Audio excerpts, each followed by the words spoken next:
राधा स्वामी जी। बाणी अज्ञात अनामी सतनाम सत्पुरुष की। दुखों का नाश कैसे होता है? प्रश्न है, आपने बताया कि दुख हमारी जिंदगी में क्यों आते हैं तथा इनका क्या कारण है। अब कृपया ये भी बताइए कि दुखों का नाश कैसे होता है। और आपके प्रश्नों का समाधान तो मिलता है, पर समाधानों से समाधि घटित क्यों नहीं हो पा रही है। हम भजन सिमरन के अंदर डूब क्यों नहीं पा रहे हैं, हम ध्यान में डूब क्यों नहीं पा रहे हैं। समाधानों में मुझे क्या जोड़ना आवश्यक है, यह प्रश्न है। समाधानों से समाधि कभी घटित नहीं होती। उस भूल में मत पड़ जाना। तुम्हारे प्रश्नों का समाधान भी हो जाए अगर, तो भी समाधि घटित ना होगी, दुखों का नाश ना होगा, क्योंकि तुम तो भीतर वैसे के वैसे रहोगे। प्रश्न हल हो गए, तुम थोड़े ही हल हो गए। जब तुम हल हो जाते हो तब समाधि घटित होती है। प्रश्न का उत्तर तो समाधान लाता है। तुम्हारा उत्तर तुम्हारे पूरे जीवन को उत्तर मिल जाता है जिस क्षण, उसी क्षण समाधि घटित होती है। तो प्रश्नों के उत्तर तो मैं दे सकता हूं, क्योंकि प्रश्न तुम पूछ सकते हो, लेकिन तुम्हारा उत्तर तो तुम्हें खोजना पड़ेगा। तो अगर मेरे प्रश्न और उनके समाधान इतना ही कर सकें कि तुम्हें सजग कर दें और तुम्हें उस यात्रा पर गतिमान कर दें जहां समाधि उपलब्ध होती है, तो बस काफी है। ये तो मील के पत्थर हैं, इनको पकड़कर मत बैठ जाना, ये मंजिल नहीं है। मील के पत्थर पर तीर बना रहता है, और आगे जाना है और आगे जाना है। यहाँ से दिल्ली 250 किलोमीटर दूर, यहाँ से शहरुना 22 किलोमीटर दूर। जो भी मैं तुमसे कह रहा हूँ, हर उत्तर पर तीर लगा है, और आगे जाना है और आगे जाना है। जब तक तुम ना हल हो जाओ, तुम एक उलझन हो। तुम्हारे प्रश्न तो तुम्हारी उलझन से पैदा हो रहे हैं। प्रश्नों के कारण थोड़े ही तुम उलझे हुए हो। तुम्हारी उलझन के कारण प्रश्न पैदा हो रहे हैं, दुख पैदा हो रहे हैं। प्रश्न तो केवल ऊपर से एक तरह से सिम्टम्स हैं, लक्षण हैं। जैसे किसी आदमी को बुखार चढ़ा, शरीर गर्म है। अब शरीर गर्म होना थोड़ी बीमारी है, वह तो केवल लक्षण है। तुम बर्फ लेकर ठंडा मत करने लगना उसके शरीर को। ठंडा कर भी दो तो हो सकता है कि मरीज बिल्कुल ठंडा ही हो जाए। यह शरीर का गर्म होना बीमारी नहीं है। शरीर के अंदर कोई बहुत उपद्रव मचा है, कोई गृह युद्ध चल रहा है, उसी की वजह से सारा शरीर उत्तप्त हो गया है। उस गृह युद्ध को मिटाना है, उसके लिए औषधि खोजनी होगी। तुम्हारे प्रश्न तुम्हारी भीतर की आंतरिक उलझन से पैदा होते हैं। मैं एक प्रश्न हल कर दूंगा, तुम्हारी आंतरिक उलझन 1000 नए प्रश्न खड़े करती जाएगी। यह बीमारी सदा चल सकती है, इसका कोई अंत नहीं है। मनुष्य ने करोड़ों प्रश्न पूछे हैं, करोड़ों उत्तर दिए गए हैं। ऐसा कोई प्रश्न नहीं है जिसका उत्तर ना दिया गया हो, लेकिन इससे क्या फर्क पड़ता है। उत्तर किताबों में बंद रहते हैं, आदमी अपनी मुसीबत में। उत्तर यूट्यूब पर बंद पड़े रहेंगे वीडियोस में, और आदमी अपनी मुसीबत में बंद पड़ा रहता है। उत्तर से कोई उत्तर नहीं मिलता। उत्तर से तुम्हें इतना ही दिखाई पड़ जाए कि तुम्हारे भीतर तुम्हारी आत्मा ही रुग्ण है, बीमार है, और वहां कुछ करना जरूरी है। इसीलिए तो मेरा सारा जोर ज्ञान पर नहीं है, सारा जोर ध्यान या भजन सिमरन पर है। ध्यान का क्या अर्थ है? ध्यान का अर्थ है भीतर की आत्मिक उलझन को सुलझाना है, और ज्ञान का अर्थ है तुम्हारे प्रश्नों के उत्तर समझ लो। तुम पूछोगे आज, मैं तुम्हें समझाऊंगा, समझ में भी आ जाएगा। तुम यहां से जा भी ना पाओगे, रास्ते पर भी ना पहुंच पाओगे कि 1000 प्रश्न खड़े हो जाएंगे। और अगर तुम बहुत कुशल हो, ज्यादा बीमार हो, क्रांतिक हो, तो यहीं बैठे बैठे, जहाँ पे तुम अभी बैठे यूट्यूब वीडियो देख रहे हो, जब मैं तुम्हें उत्तर देख रहा हूँ तभी तुम्हें 25 प्रश्न खड़े होते रहेंगे। उत्तर से कोई प्रश्न हल नहीं होने वाला। तुम में प्रश्न ही ऐसे लगते हैं जैसे वृक्षों में पत्ते लगते हैं। अब पत्तों को काट दो, इससे क्या होता है? एक पत्ता काटो तो 3 पत्ते लगते हैं। वृक्ष समझता है तुम कलम कर रहे हो। जड़ तो तब कटेगी जब तुम ध्यान से जुड़ोगे, भजन से जुड़ोगे।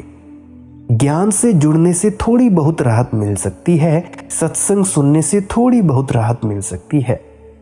इसीलिए तो संत कबीर ने कहा है कि ज्ञान गुड़, ध्यान महुआ और जीवन के अनुभव की भट्टी में बनती है शराब। और वह शराब क्या है? वह शराब ही समाधि है।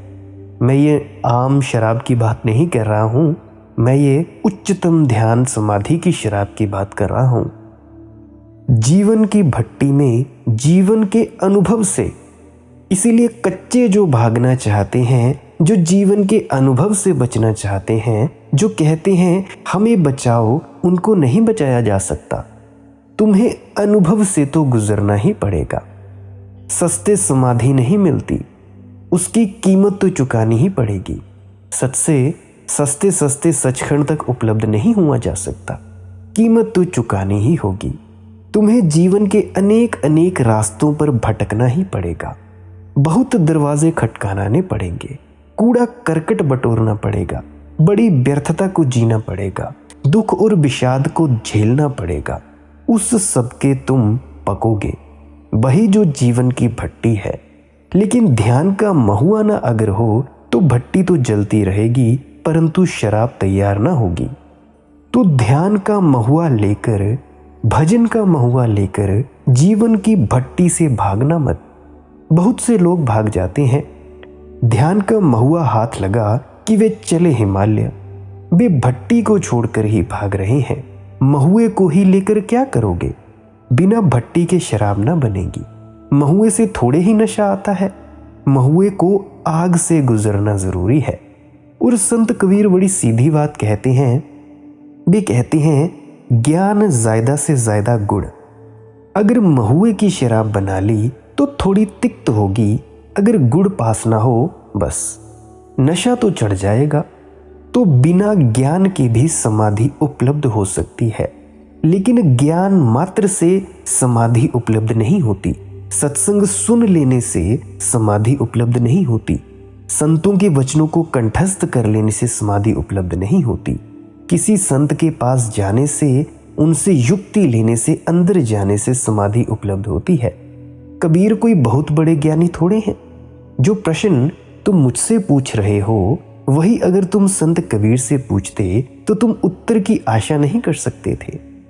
संत कबीर तो बेपढ़े लिखे आदमी हैं, कबीर तो बिल्कुल गंवार हैं। तुम उनके शास्त्रों की पूछो, उन्हें कुछ पता नहीं। हाँ, सत्य की पूछो तो उन्हें पता है। शब्दों की पूछो, उन्हें कुछ पता नहीं। निःशब्द की पूछो तो वे इशारा कर देंगे।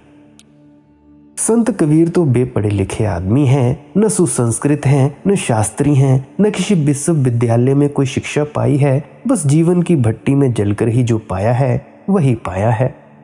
हाँ, बुद्ध से पूछो तो तुम्हें उत्तर दे सकेंगे। वे सभी राजपुत्र हैं, सुशिक्षित हैं, जीवन की भट्टी में भी जले हैं, ज्ञान का गुड़ भी हाथ है।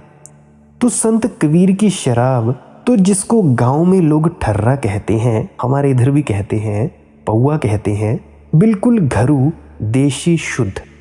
वह कोई फ्रांस से आई हुई शैंपेन नहीं है। हाँ, बुद्ध शैंपेन दे सकते हैं, परिष्कृत है। लेकिन जिसको समाधि चाहिए, क्या लेना देना कि शराब घरेलू थी कि या फ्रांस की बनी थी, कोई लेना देना नहीं है। जिसे मस्त होकर नाचना है उसके लिए ठर्रा भी काफी है, पौआ भी काफी है। तो संत कबीर कहते हैं ज्ञान ज्यादा से ज्यादा गुड़। पकड़ ली उन्होंने बात की, थोड़ा मिला दोगे तो थोड़ी स्वादिष्ट होगी, बस इतनी बात है। वैसे स्वाद कितनी देर रहता है? जरा सा। जब मुंह में गई और कंठ तक पहुंची तब तक, फिर जब नीचे उतर गई तब आकंठ डूब गए उसमें, फिर कहाँ स्वाद। किसको स्वाद, सब खो जाता है। समाधि को संत कबीर शराब कहते हैं। जीवन के अनुभव से मिलेगी, ध्यान के भजन के महुए से मिलेगी। ज्ञान का थोड़ा गुड़ रहा पास तो अच्छा। तो मेरे प्रश्न उत्तरों से, मेरे बोलने से अगर तुम थोड़ा सा गुड़ जमा कर लो, बस उतना काफी है। लेकिन अगर गुड़ ही गुड़ इकट्ठा कर लो, महुआ पास ना हो, जीवन का अनुभव पास ना हो, तो वह गुड़ मिठास तो ना देगी, बड़ी सड़ांत पैदा करेगा। पंडित सड़ जाता है, उसके पास गुड़ ही गुड़ है, उससे दुर्गंध उठने लगती है, उससे मिठास नहीं उठती। मैंने बहुत से परिजनों को देखा है, सत्संग सेंटरों में बहुत से सत्संग करते हैं, उनसे दुर्गंध आती है, अहंकार की दुर्गंध। गुड़ तो है परंतु मिठास नहीं उठती। वह गुड़ का ही धंधा करने लगते हैं। तुम गुड़ के व्यवसाय में मत पड़ जाना, थोड़ा सा गुड़ पास रहे अच्छा। इसलिए मैंने कहा कि सोने में थोड़ी सुगंध आ जाती है, अन्यथा सोना तो ऐसे ही सोना है, कोई सुगंध की जरूरत नहीं है। लेकिन इस समाधि में थोड़ी सुगंध आ जाती है। मेरे प्रश्नों से, मेरे उत्तरों से कोई समाधान तो मिल सकता है, परंतु दुखों का नाश नहीं हो सकता, समाधि नहीं मिल सकती। और जब तक समाधि ना मिले तब तक समाधान भी क्या समाधान है। समाधि ही समाधान है, दुखों का नाश है। उसके बाद फिर कोई प्रश्न नहीं उठते। नहीं कि तुम्हें सब प्रश्नों के उत्तर मिल जाते हैं। समाधि का अर्थ है वहां प्रश्न उठने बंद हो जाते हैं, उत्तर की कोई जरूरत नहीं रह जाती। तुम निष्प्रश्न हो जाते हो, तब समाधि की दशा। तुम नाचोगे गाओगे परंतु पूछोगे नहीं। तब तुम्हारे जीवन में शब्दों का जो बहुत बड़ा व्यापार चलता था वह बंद ही हो जाएगा। तब तुम पहली दफा अस्तित्व के साथ सीधे सीधे मिलोगे, साक्षात्कार करोगे। मुझे सुनो, उस सुनने से बस एक बात सीख लो कि महुए खोजने हैं, महुए बीनने हैं। झाड़ मैं तुम्हें बताए देता हूं, बीनने तुम्हें ही होंगे, कोई दूसरा तुम्हारे लिए नहीं बीन सकता। यह तो जीवन की शराब है, यह उधार नहीं मिल सकती, यह तुम्हें ही निचोड़नी होगी और तभी इसका महारस तुमसे ऊपर बरसेगा। ध्यान में जाओ, भजन में डूबो, ध्यान में मिटो, ध्यान में मरो।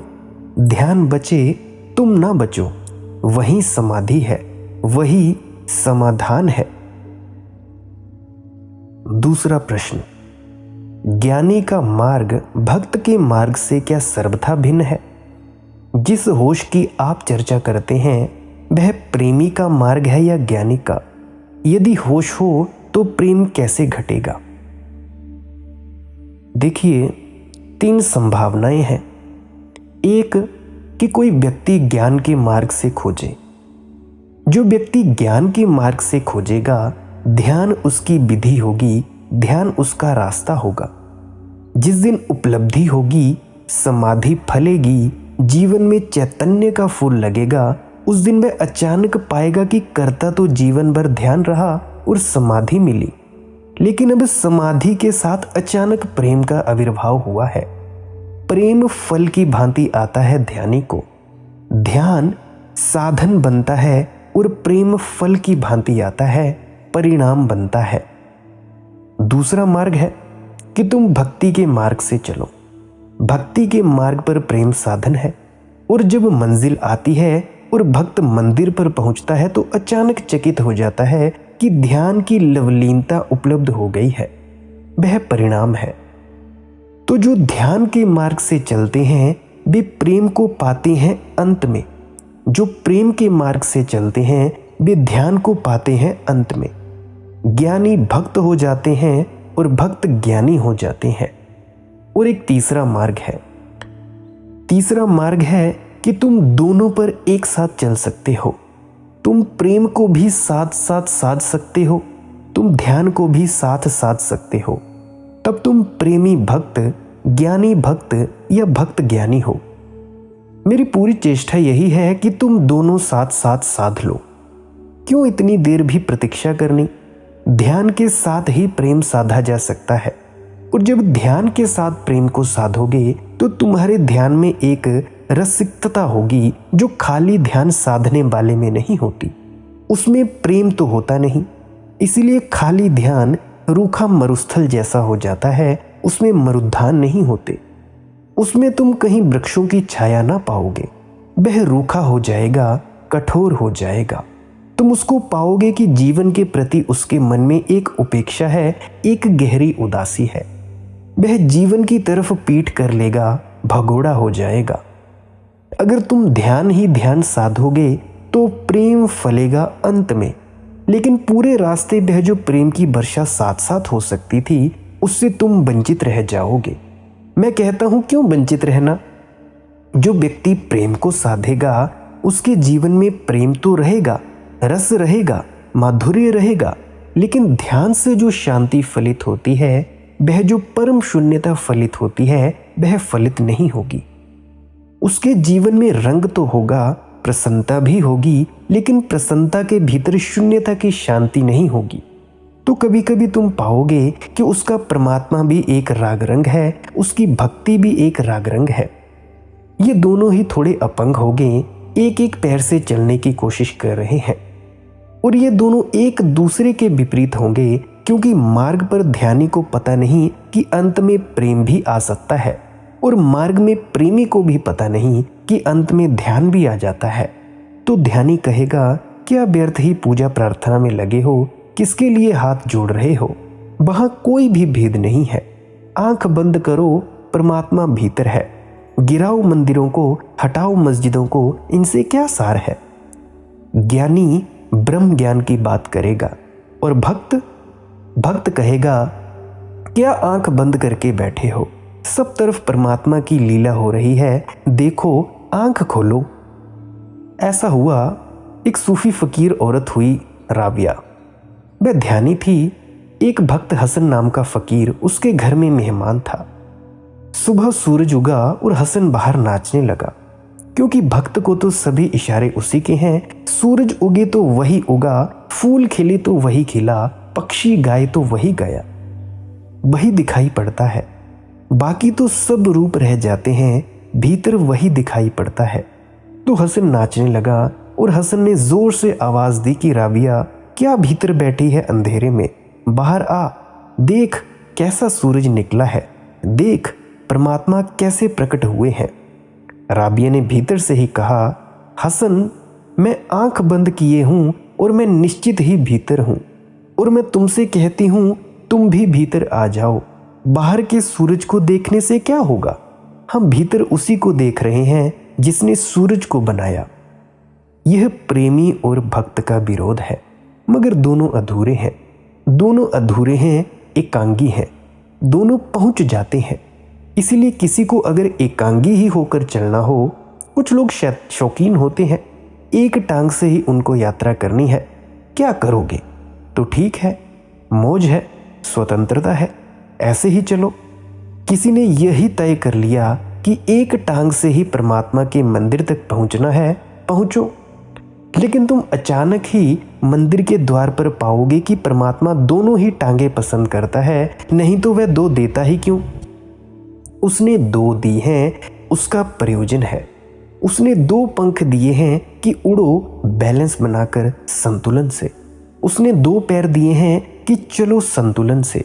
जीवन में एक संतुलन हो, संतुलन यानी संयम, सब्र। तो कभी कभी भक्ति भी आती हो जाती है, भक्ति की भी अति हो जाती है, वह भी असंयम है, और ध्यान की भी अति हो जाती है, वह भी असंयम है। ध्यान अगर ऐसा हो जाए कि तुम सब बाहर को बिल्कुल भूल ही जाओ, तो बाहर भी परमात्मा था, तुम्हारा परमात्मा अधूरा हो गया। और भक्ति ऐसी अगर हो जाए कि तुम मंदिर में बैठे प्रार्थना करते रहो, कभी भीतर आंख बंद ही ना करो, देखते रहो कि कृष्ण का कैसा सुंदर रूप है, कैसे मोर मुकुट, कैसी पैर में पंजेबे, और उसी रूप को निहारते रहो और उसी में डूबे रहो, तो भीतर भी परमात्मा था, उससे तो तुम वंचित रह गए। अंत में तो तुम्हें पूरा हो जाना पड़ेगा। परमात्मा के पास पहुंचकर तो तुम्हें पूरा हो जाना पड़ेगा। आखिर क्यों? इसीलिए भक्त ज्ञानी हो जाता है और ध्यानी हो जाता है, ध्यानी भक्त हो जाता है। लेकिन जो अंत में होना है, मैं कहता हूं पहले से ही क्यों ना हो जाओ। मंजिल पर ही जाकर क्यों पूरे को उपलब्ध करो। यात्रा को भी क्यों ना मंजिल बना लो। हर कदम क्यों ना मंजिल हो जाए, राह भी क्यों ना मंजिल हो जाए, साधना भी क्यों ना साध्य हो जाए। तो मेरी सारी चेष्टा यह है कि तुम ध्यान भी करो, तुम नाचो भी, तुम प्रेम भी करो, तुम भक्ति भी करो, तुम शून्यता में भी डूबो, तुम पूर्णता के भी गीत गाओ। और जिस दिन तुम दोनों को साध लोगे, उस दिन तुम पाओगे कि अद्वैत सदा। नहीं तो ज्ञानी भक्तों के खिलाफ है, भक्त ज्ञानियों के खिलाफ है। संप्रदाय खड़े होते हैं, विरोध खड़ा होता है, द्वैत खड़ा होता है। क्या तुमने कभी देखा वीडियोस में या सुना होगा कि गुरु नानक देव जी ने गा गाकर परमात्मा का आह्वान किया, परमात्मा की महिमा की। ज्ञानी भी थे और गाया भी। उसी तरह से द्वैत खड़ा होता है, विरोध खड़ा होता है, क्योंकि भक्त और ज्ञानी अलग अलग हैं, परंतु गुरु नानक देव जी दोनों को साध कर चलते हैं। विभाजन करो ही मत। तुम्हें परमात्मा ने हृदय भी दिया है, उसे भक्ति में डूबने दो। तुम्हें परमात्मा ने प्रज्ञा दी है, बुद्धि दी है, उसे ध्यान में डूबने दो। ये तुम्हारे दो पंख हैं, दोनों से ही उड़ो। परमात्मा का खुला आकाश, बड़ा आकाश, तुम क्यों लंगड़ाने को उत्सुक हो। लेकिन मैं जानता हूं कारण है। लंगड़ाने की उत्सुकता में राज है। राज ये है कि एक को चुनने में सरलता लगती है, जटिलता नहीं लगती। सीधा सीधा मामला लगता है। 2 और 2 4 ऐसा मालूम पड़ता है।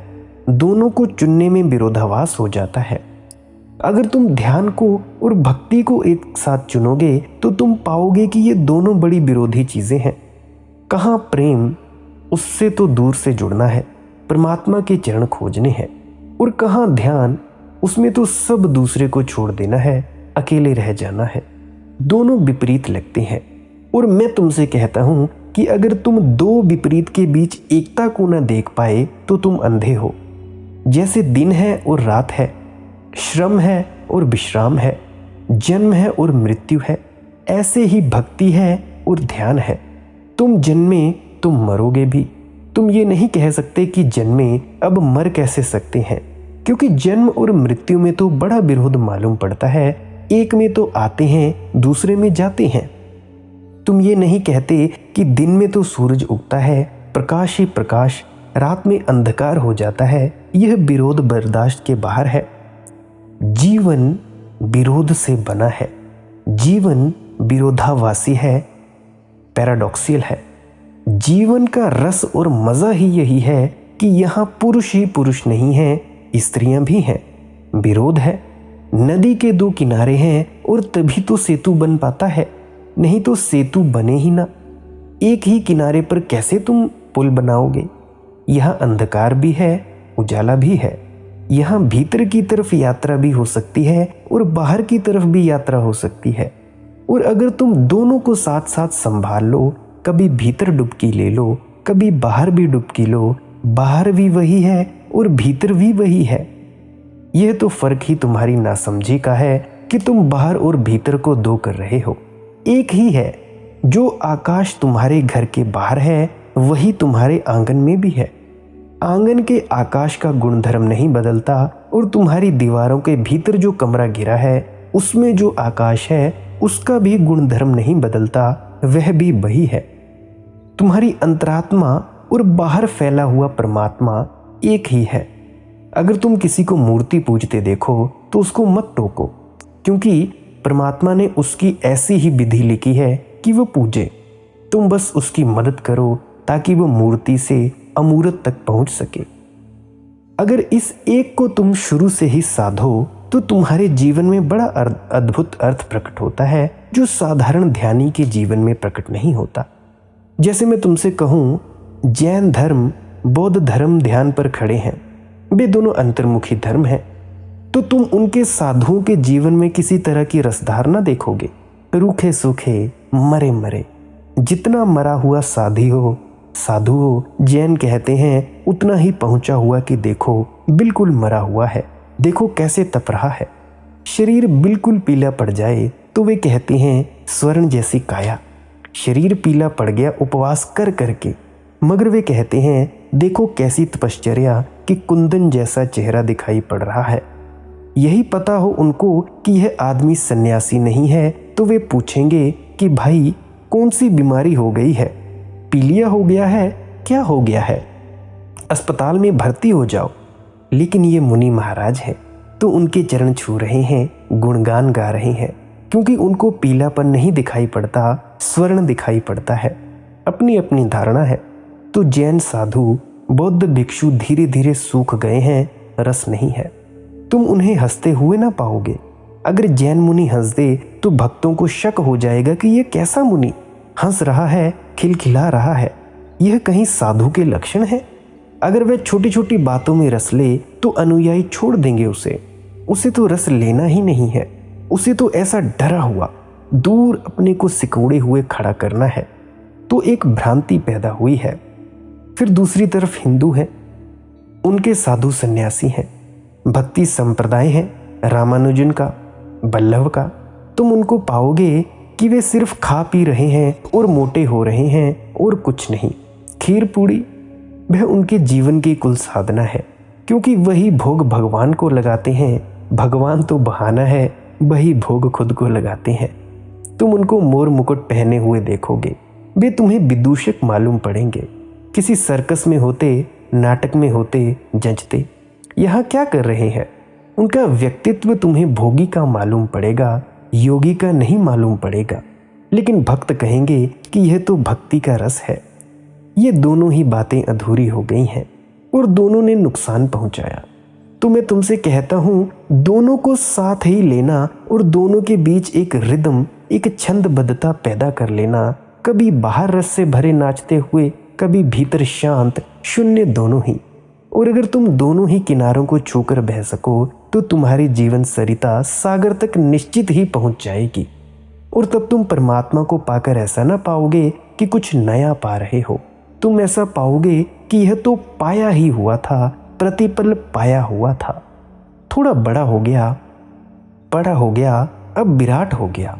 लेकिन ऐसा नहीं था कि कभी ऐसा भी था कि ना पाया हो। थोड़ा था, हर कदम पर था। इसीलिए मैं कदम कदम को मंजिल बना लेना चाहता हूँ। बनाए, लेकिन ऐसा व्यक्ति विरोधाभासी होगा। कभी तुम उसे नाचते पाओगे, कभी उसे तुम शांत ध्यान करते पाओगे, कभी तुम उसे भोजन का आनंद लेते हुए भी पाओगे, क्योंकि वह कहेगा अन्नम ब्रह्मम, कि अन्न ब्रह्म है। कभी तुम उसे उपवास करते हुए भी पाओगे, क्योंकि वह भीतर इतना डूब गया, भजन में इतना डूब गया कि भोजन की याद ही ना रही। ऐसा व्यक्ति ही मेरे लिए जीवन का काव्य है।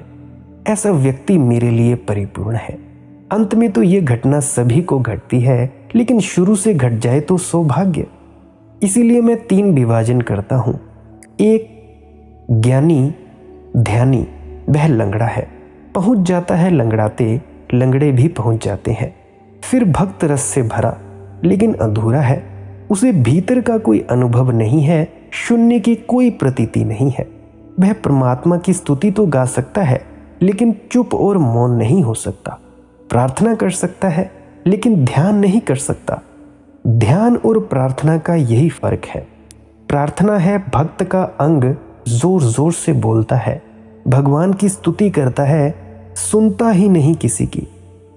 मैंने पढ़ा है एक बहुत बड़ा मूर्तिकार और चित्रकार हुआ माइकल एंजेलो। उसके जीवन को मैं पढ़ता था तो एक बड़ा चर्च बन रहा था, सिस्टाइन चैपल, और उसकी सीलिंग पर उसने वर्षों तक चित्र खोदे हैं। माइकल एंजेलो ने, एक कठिन काम था, क्योंकि 24 घंटे पड़ा रहता, सीलिंग पर खोदता रहता, पीठ पर खड़े खड़े खोदना पड़ता। एक दिन उसने देखा, थक गया था तो हाथ थोड़े रुक गए थे। नीचे देखा कि कोई भी नहीं है, सिर्फ एक औरत जो सदा आती है और सदा प्रार्थना करती है बड़े जोर जोर से। वह परमात्मा से बातें कर रही है बड़े जोर जोर से। उसे ऐसा मजाक सूझा, थका मांदा था, थोड़ी हंसी हो जाएगी, थोड़ा मन बहलाव हो जाएगा, उसे मजाक सूझा। तो उसने जोर से कहा कि देखो, मैं जीसस क्राइस्ट हूँ और जो तुझे मांगना हो मांग लो। ऊपर चढ़े हुए अपनी सीढ़ी से वहीं से वह चिल्लाया। उस औरत ने ऊपर भी ना देखा, उसने कहा, चुप रहो, बकवास बंद करो, मैं तुम्हारे बाप से बात कर रही हूं। भक्त कहीं किसी की सुनता है? वह अपनी धुन में है। मैं परमपिता परमात्मा से, तुम्हारे बाप से बात कर रही हूं, तुम बीच में ना बोलो, उसने कहा। माइकल एंजेलो ने लिखे है कि मैं भी चौंक गया। मैं तो सोचता था कि यह मजाक समझेगी, बाकी वह अपने में लगी थी, इतना कि उसको ये भी पता नहीं चला कि मैंने क्या कहा, क्या मामला था। भक्त अपनी लगाए हुए है स्तुति, चुप होना वह जानता ही नहीं, वह भी अधूरापन है। वे भी पहुंच जाते हैं, लेकिन द्वार पर दोनों एक हो जाते हैं। मैं तुमसे कहता हूं, तुम अभी से एक हो जाओ। मेरा मार्ग तीसरा है और उसमें प्रेम और ध्यान संयुक्त है। जितने तुम शांत हो सको, जितने मौन हो सको, उतने मौन हो जाओ, और जितना तुम प्रेम दे सको, उतना तुम प्रेम दे दो। एक ऐसी घड़ी तुम्हारे जीवन में आ जाए कि शरीर तो नाचे और तुम ध्यान में संलग्न, भीतर सब चुप, बाहर गीत चलता रहे, जैसे मीरा का चलता था। वो नाचती थी, भीतर ध्यान, बाहर प्रार्थना होती रहे। वह मेरे लिए परिपूर्ण पुरुष या स्त्री का लक्षण है। और जिस दिन दुनिया में वैसा धर्म होगा, उस दिन दुनिया में अधिकतम लोगों के लिए धर्म के द्वार खुल जाएंगे, क्योंकि लगड़े लगड़े जाना बहुत थोड़े लोगों के लिए संभव है। दोनों पैर से जाना बहुत लोगों के लिए संभव हो सकता है। तो गुरु प्यारी साध संगत जी, इसीलिए प्रेम भी अपनाएं, ध्यान भी करें, सीरियस ही मत हो जाएं, क्योंकि दुनिया पहले थोड़ी उदास है और आप ध्यान में उठ बैठकर, भजन में बैठकर और ज़्यादा अपने बुरे से मुंह बनाए बैठे रहते हो।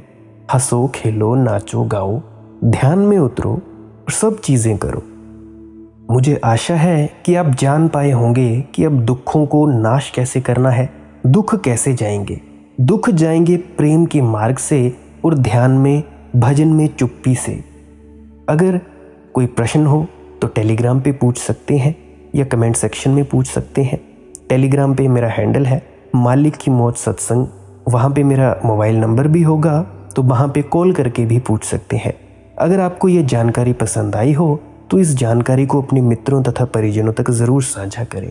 क्या पता आपकी एक मदद से उनकी आध्यात्मिक अड़चनें दूर हो सके और आप अपनी गुरु की चरणों में, बाबा जी के चरणों में अपनी एक छोटी सी सेवा को समर्पित कर दें। अगर आप डेली वाणी के आधार पर या अपने निजी अनुभव के आधार पर सत्संग सुनना चाहते हैं तो इस चैनल को सब्सक्राइब ज़रूर करें और नोटिफिकेशन बेल ज़रूर दबा दें।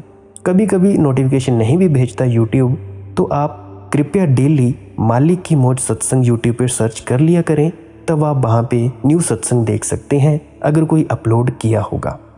अगर आपको जानकारी पसंद आई हो तो कमेंट सेक्शन में राधा स्वामी ज़रूर लिखें, मुझे खुशी होगी। आपने इतना वक्त दिया, इसके लिए मैं बहुत बहुत आपका धन्यवाद करता हूँ कि आपने ये वीडियो को अंत तक सुना। अंत में आपके भीतर बैठे परमात्मा को प्रणाम करता हूँ। मेरा प्रणाम स्वीकार करें। फिर मिलते हैं किसी अन्य सत्संग में, तब तक के लिए राधा स्वामी जी।